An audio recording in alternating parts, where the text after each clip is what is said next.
അങ്ങനെ തിരുവോണത്തിന് അന്ന് രാവിലെ അത്തപ്പൂവൊക്കെ ഇട്ടു കേട്ടോ. അതിനുശേഷം ഇവിടെ ഫുഡെല്ലാം റെഡി ആയിട്ടുണ്ടായിരുന്നു. അപ്പോഴത്തേക്ക് അർപ്പിതക്കുട്ടി എണീറ്റ് വന്നിട്ടുണ്ടായിരുന്നു. അങ്ങനെ അർപ്പിതക്കുട്ടിയും ഞാനും അമ്മയും ചേട്ടനും കൂടി റെഡിയായി ഞങ്ങൾ അമ്പലത്തിലേക്ക് ഇറങ്ങി. അച്ഛൻ നേരത്തെ അമ്പലത്തിലേക്ക് പോയിട്ടുണ്ടായിരുന്നു. അഖിൽ നല്ല ഉറക്കമായിരുന്നു, അതുകൊണ്ട് അഖിലിനെ വിളിച്ചില്ല. ഞങ്ങൾ നാലുപേരും കൂടെ ഇറങ്ങി. അങ്ങനെ നേരെ അമ്പലത്തിലേക്ക് വന്നു.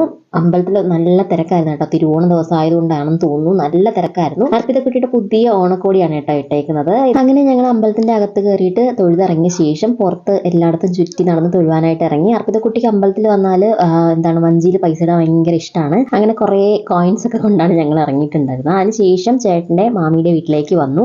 അവിടെ നിന്ന് ഇറങ്ങിയിട്ട് തൊട്ട് മേലുള്ള മാമന്റെ വീട്ടിലേക്ക് വന്നു. അതിനുശേഷം ഞാനും ചേട്ടനും അർപ്പിതക്കുട്ടിയും കൂടെ അപ്പൂപ്പന്റെ അമ്മയുടെയും വീട്ടിലേക്ക് വന്നു. അവിടെയൊക്കെ ഓണം കണ്ട് ഇറങ്ങിയ ശേഷം ഞങ്ങൾ വീട്ടിലേക്ക് വന്നിട്ട് ഓണസദ്യയൊക്കെ കഴിച്ചു. പായസം കൂട്ടിയുള്ള സദ്യയുടെ മത്ത് മാറാൻ വേണ്ടി ഒന്ന് റെസ്റ്റ് എടുക്കാമെന്ന് വിചാരിച്ചു. അപ്പൊ നമ്മുടെ ഓണത്തിന്റെ ഫുൾ ഡേ വ്ലോഗ് നമ്മുടെ ചാനലിൽ അപ്ലോഡ് ചെയ്തിട്ടുണ്ട്. കണ്ടിട്ടില്ലാത്തവർ കണ്ടു നോക്കാം കേട്ടോ. ബൈ.